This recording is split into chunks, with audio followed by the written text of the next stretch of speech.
Bonjour à tous, Audrey Lavallée, Max Outdoors. Aujourd'hui, j'aimerais vous parler en fait du flinchage avec une carabine, arbalète ou quoi que ce soit. Dans le fond, des fois on développe des mauvais plis, puis on se rend compte qu'on flinche, qu'on a eu un coup trop dur dans l'épaule, puis notre tête essaie de contrer en fait ce recul-là en faisant un geste pour se protéger.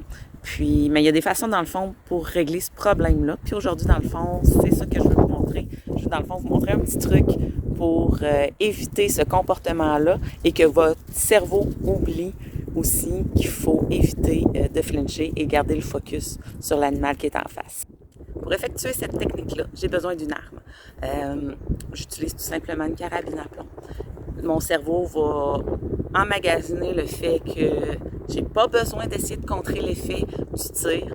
Donc, ce qui va m'aider dans mes prochains tirs à la chasse ou dans toute autre situation avec une arme à feu. Au moment du tir, en fait, c'est bien simple. On se positionne comme il faut, on vise et on tire.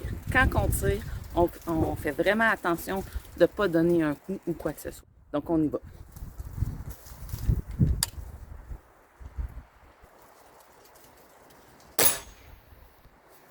Une fois le coup terminé, vous tirez, vous tirez, vous tirez, vous tirez et vous retirez.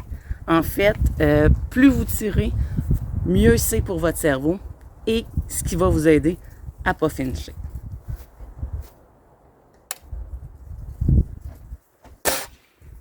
Puis ici, je ne veux pas vous décourager, mais quand on parle de pratique, on parle de beaucoup de balles, pas juste 4-5. Quand vous avez un problème, il faut vraiment le régler puis enlever l'automatisme au cerveau.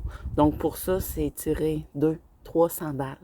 Donc, allez-y pas avec une balle qui coûte trop cher parce que vous allez vous ruiner. Mais comme je dis, moi, ma carabine à plomb, c'est numéro 1. Prenez une 22. Même une arbalète, en fait. Si vous flinchez, vous allez flincher aussi avec votre arbalète. Donc, pratiquez-vous pour que votre cerveau oublie qu'il faut qu'il y ait un processus, dans le fond, un processus de défense. Donc, il faut tirer de la balle. Donc, comme je vous dis, c'est 200-300 balles. Moi, depuis ce printemps, je tire une vingtaine de balles par jour. Mon chum va me dire que j'ai pas fait à tous les jours. C'est pour ça que je suis rendue à 30 balles par jour. Mais c'est ça qui va justement aider votre cerveau à comprendre qu'il n'y en a pas de danger puis qu'il n'y a pas besoin de se créer un automatisme. Donc, sur ce, bon 200-300 balles. Donc, 3 mots à retenir. Pratique, pratique, pratique. Je pense que c'est assez clair. Pratique. Une 4e fois, je pense qu'on en avait besoin. Donc, si vous voulez arrêter de flincher, pratiquez-vous. Puis, faites-vous confiance, il n'y a rien de mieux que ça.